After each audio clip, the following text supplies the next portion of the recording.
Hello students, welcome back. तो आज का जो सेशन है ये है लेसन 3 ऑफ बायोकेमिस्ट्री। तो प्रीवियस सेशन में हमने बहुत सारे बेसिक कंसेप्ट जो है वो क्लियर किए हैं। आज के सेशन में जो टॉपिक हम कवर करने वाले हैं that is radio active isotope.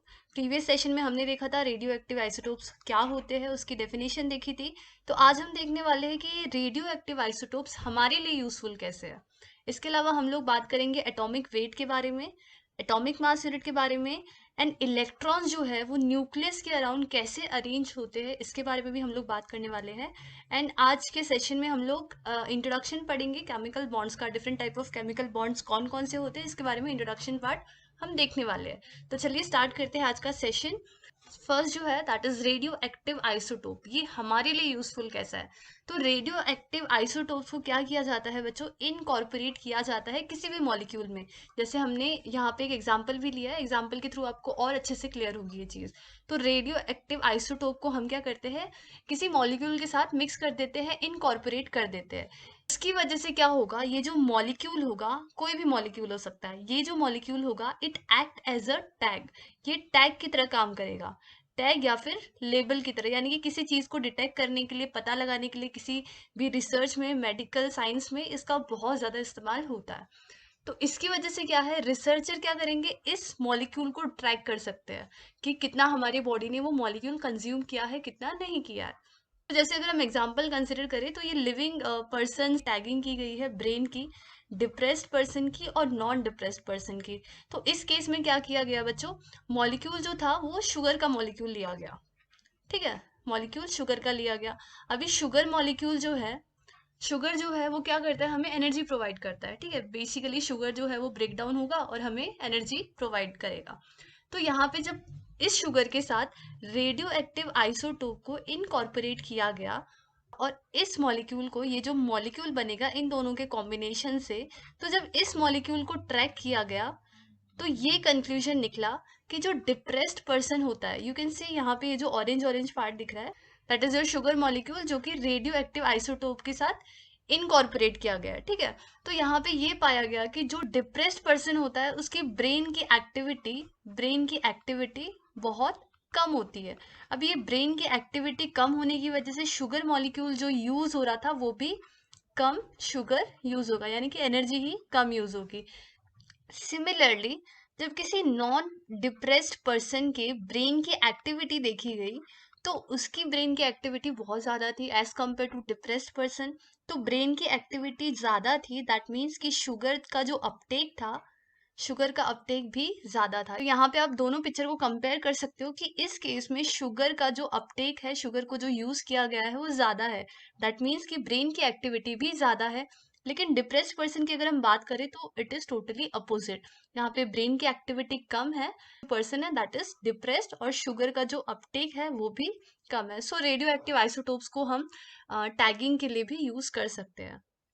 So next अगर हम बात करें आइसोटोप्स, रेडियो आइसोटोप्स को और कहाँ कहाँ यूज किया जा सकता है, तो they are use to date fossils, यानी कि फॉसिल्स कितने पुराने हैं ये पता लगाने के लिए भी रेडियो आइसोटोप्स का यूज होता है। इसके अलावा रिसर्च एंड मेडिसिन में भी रेडियो आइसोटोप्स का यूज किया जाता है। सर हम बात करें तो रेडियो आइसोटोप्स जो रेडिएशंस एमिट करते हैं, ये रेडिएशन बहुत ज्यादा हार्मफुल होती है। कितनी ज्यादा हार्मफुल होती है कि इस रेडिएशन का लो डोज के पास भी इतना पोटेंशियल होता है कि ये मॉलिक्यूल्स एंड सेल को डैमेज कर सकता है, डिस्ट्रॉय कर सकता है। लेकिन ये हार्मफुल इफेक्ट हमने क्या किया, अपने एडवांटेज के लिए यूज कर लिया। हमने क्या किया, इसी रेडिएशंस को यूज करके हमने कैंसर सेल को किल करना शुरू कर दिया। ठीक है, सो रेडियो आइसोटोप्स एज सच तो हार्मफुल है, लेकिन उसको भी हम क्या कर सकते हैं, अपने एडवांटेज के लिए यूज कर सकते हैं। जैसे एग्जाम्पल कोबाल्ट 60, कोबाल्ट का नंबर ऑफ प्रोटॉन की अगर हम बात करें सो दैट इज 27, और नंबर ऑफ न्यूट्रॉन की अगर हम बात करें सो दैट इज 33। तो यू कैन सी कितना ज्यादा डिफरेंस है number of protons and number of neutrons में। तो ये जो रेडिएशन रिलीज करेगा उसको हम क्या कर सकते हैं, उसको हम यूज कर सकते हैं मेडिसिन में टू किल कैंसर के सेल को। सो आई होप रेडियो आइसोटोप्स के यूजेस के बारे में कुछ ही यूजेस हमने देखे, इसके अलावा भी इसके बहुत सारे यूजेस है। So now let's talk about atomic wait. Atomic weight की अगर हम बात करें तो एटॉमिक वेट होता क्या है। So atomic weight is equivalent to, यानी कि इक्वल होता है किसके, average mass, average of mass number with all the isotopes in normally occurring proportion, यानी कि जितने भी आइसोटोप्स है उसका मास, एवरेज मास और कितने प्रपोर्शन में प्रेजेंट है, इसका जो इक्विवेलेंट होगा उसे ही हम क्या बोलते हैं, दैट इज एटॉमिक वेट। तो अब इसको फाइंड आउट कैसे करते हैं, तो फाइंड आउट इसके लिए फॉर्मूला है, that is atomic weight is equals to atomic mass of isotope. जैसे यहाँ पे कार्बन के 3 आइसोटोप्स होते हैं, लेकिन कार्बन 14 जो है दैट इज रेडियो, कार्बन 14 की अगर हम बात करें तो कार्बन 14 इज रेडियो आइसोटोप जो कि स्टेबल फॉर्म में आने की कोशिश करता है, तो it is very less in nature, तो उसको हम कंसिडर ही नहीं करते, it is near to negligible. ठीक है, तो यहाँ पे अगर हम आइसोटोप 12 की बात करें तो यहाँ पे इसका एटॉमिक मास कितना है, दैट इज 12, और ये नेचर में कितने प्रपोर्शन में है, सो 99% में ये नेचर में प्रेजेंट होता है। ठीक है, लेकिन अगर हम इसको परसेंटेज से डेसिमल फॉर्म में लिखे सो इट विल बिकम 0.99। ठीक है, इट विल बिकम 0.99 प्लस, क्योंकि हम यहाँ पे क्या निकाल रहे हैं, एवरेज मास। ठीक है, विथ प्रपोर्शन। सेकेंड अगर हम बात करें तो कार्बन 13 की, इसका एटॉमिक मास है 13, नेचर में कितने प्रपोर्शन में है, इसको मल्टीप्लाई करके ऐड कर लो, so you will get atomic weight of carbon will be equals to 12.01। ठीक है, so this is all about atomic weight. I hope ये समझ में आया होगा। तो now let's talk about atomic mass unit. Atomic mass unit क्या होता है, तो एटॉमिक मास यूनिट किसी भी एटम के मास को मेजर करने के लिए जो यूनिट होती है that is known as atomic mass unit. ठीक है, so it is equals to, पहले डेफिनेशन पढ़ लेते फिर समझ भी लेंगे। Atomic mass unit is defined as mass equal to 1/12 the mass of an atom of carbon 12। इतनी डेफिनेशन टिपिकल है थोड़ी सी समझने के लिए, तो इसको एग्जाम्पल के साथ और थोड़ी स्टोरी के साथ समझने की कोशिश करते हैं। सो टेक्नोलॉजी जो थी बच्चों वो इतनी एडवांस नहीं थी। ठीक है, मतलब इतनी एडवांस नहीं थी कि अभी कि हम किसी एटम के मास को फाइंड आउट कर सके, क्योंकि एटम जो है that is very very small. तो एटम के मास को फाइंड कैसे किया जाए, it was a big question. तो यहाँ पे हम क्या करते हैं, हम रिलेटिव मास कंसिडर करते हैं, यानी कि एक एटम के कंपेयर में दूसरे एटम का मास कितना है। तो यहाँ पे हम क्या कर रहे हैं, यहाँ पे हम रिलेटिव मास को कंसिडर कर रहे हैं। अब ये रिलेटिव मास के लिए कौन सा एटम लिया जाए, ये एक बड़ा क्वेश्चन था। तो पहले कुछ क्राइटेरिया, कुछ बातें सोची गई इस एटम को सिलेक्ट करने से पहले। कुछ बातें क्या थी कि अबंडेंस, यानी कि नेचर में वो बहुत ही ज्यादा अमाउंट में प्रेजेंट होना चाहिए। सेकंड क्राइटेरिया था इस एलिमेंट को सिलेक्ट करने का, that was reactivity. Reactivity means कि जो एटम सिलेक्ट होना था वो ना तो ज्यादा रिएक्टिव हो ना ही लीस्ट रिएक्टिव हो, यानी कि नॉर्मली वो रिएक्टिव तो हो लेकिन एकदम से ज्यादा भी ना हो और एकदम से कम रिएक्टिव भी ना हो। थर्ड क्राइटेरिया जो इस एटम को सिलेक्ट करने का था that was isotopes. So isotopes भी इस एलिमेंट के ज्यादा नहीं होने चाहिए। ठीक है, ज्यादा नहीं होने चाहिए। तो ये जो कुछ क्राइटेरिया थे जो किसी एटम को सिलेक्ट करने से पहले, एज अ रिलेटिव मास के लिए सिलेक्ट करने से पहले ये कुछ क्राइटेरिया ध्यान में रखे गए, और इस क्राइटेरिया पे खरा उतरा हमारा कार्बन। कौन सा कार्बन, लेकिन कार्बन 12। ठीक है, तो कार्बन 12 का अगर हम नंबर ऑफ प्रोटॉन्स देखें सो that is 6, number of neutron is 6, यानी कि ये जो है ये स्टेबल कार्बन है। तो एटॉमिक मास को मेजर करने के लिए जो यूनिट है that is known as atomic mass unit. Atomic mass unit जिसको हम क्या लिखते हैं, एएमयू लिखते हैं। एटॉमिक मास यूनिट जिसको हम एएमयू लिखते हैं, nowadays it is known as unified mass.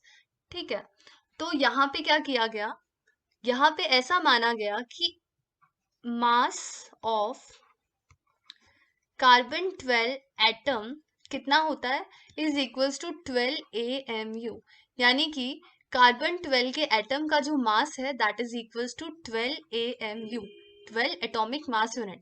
ठीक है, तो अभी हमें फाइंड आउट करना है एक एटॉमिक मास यूनिट की वैल्यू कितनी होगी। तो एक एटॉमिक मास यूनिट की वैल्यू जो होगी that will be mass of carbon 12 atom divided by 12।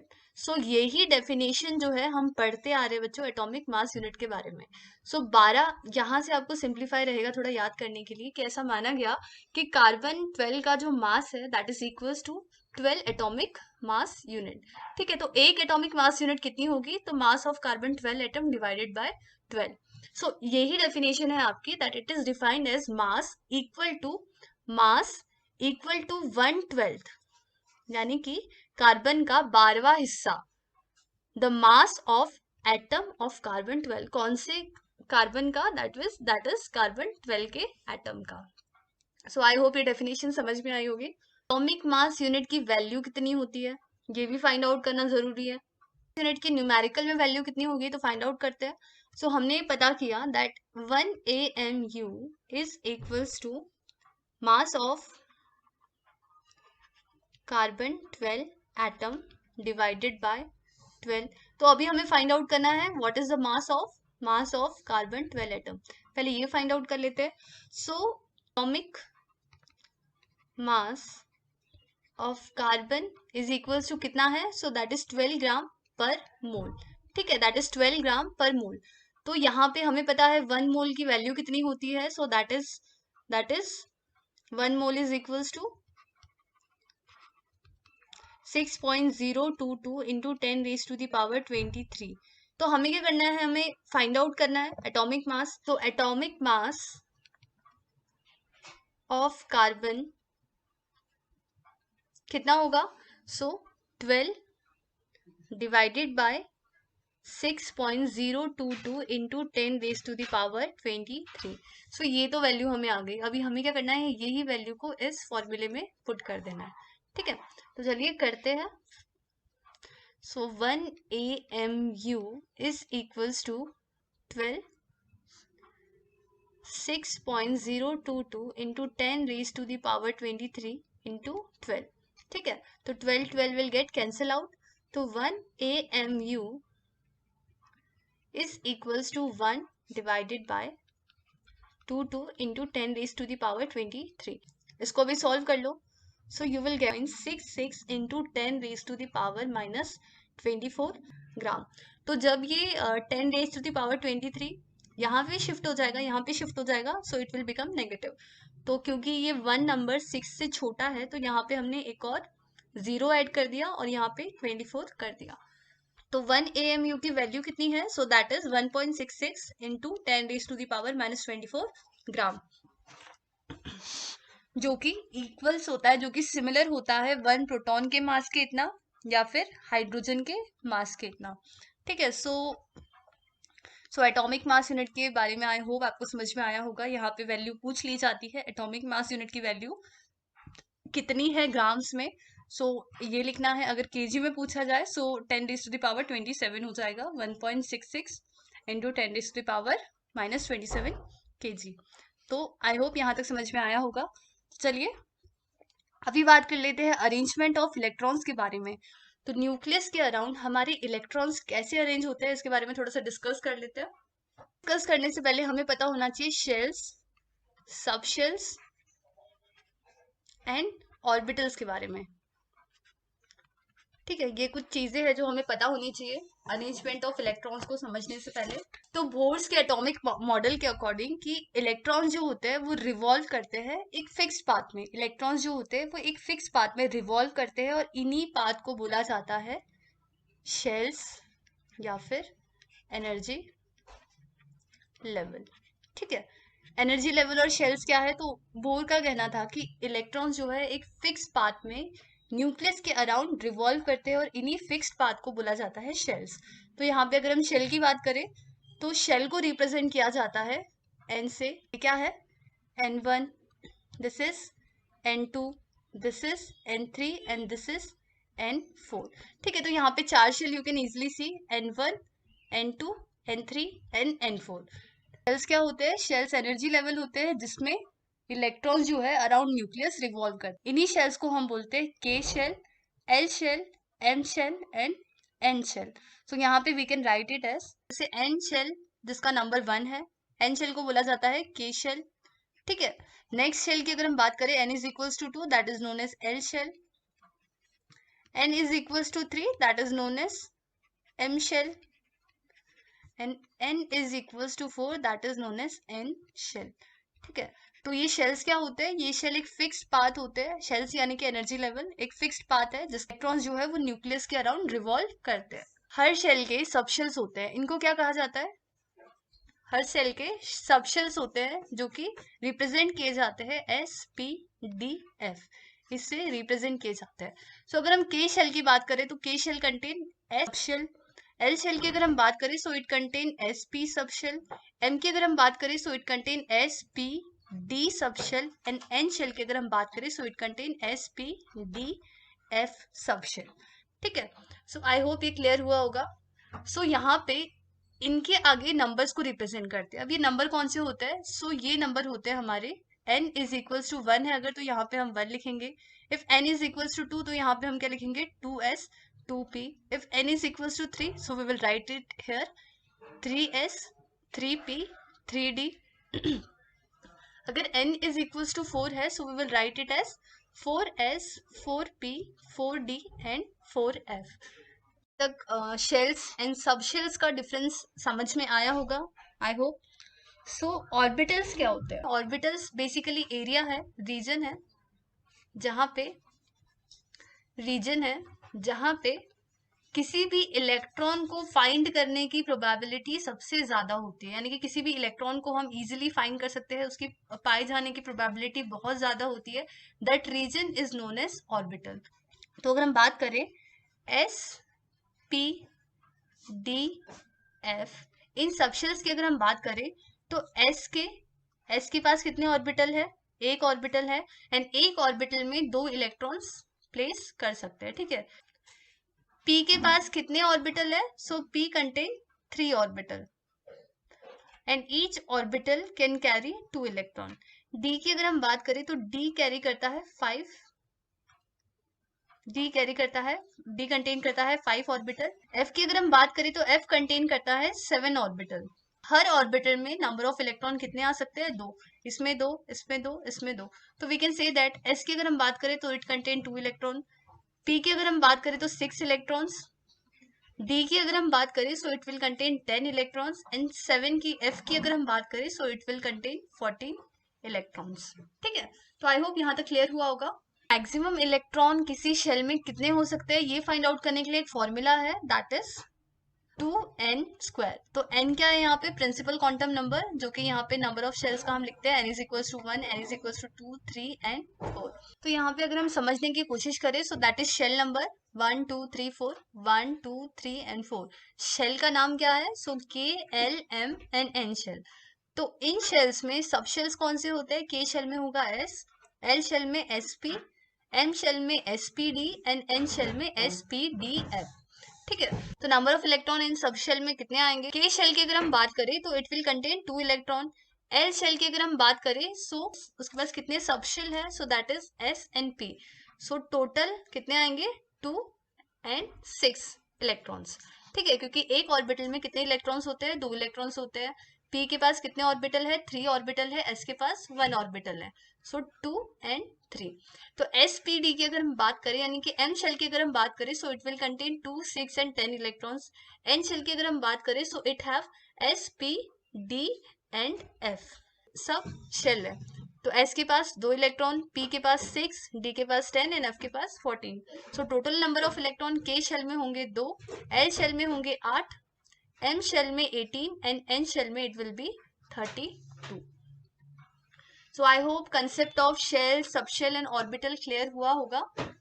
तो चलिए बात करते हैं अभी केमिकल बॉन्ड के इंट्रोडक्शन की। And chemical bond and interaction में हम लोग कौन कौन से कंसेप्ट पढ़ने वाले हैं उसकी। तो सबसे पहले हम लोग पढ़ेंगे कोवेलेंट बॉन्ड के बारे में, ionic interaction, hydrogen bond, hydrophobic interaction and van der Waals interaction. तो ये कुछ इंटरेक्शंस है, केमिकल बॉन्ड है जिसके बारे में हम लोग पढ़ने वाले हैं। सो आई होप आज का सेशन हेल्पफुल रहा होगा। Thank you students for watching.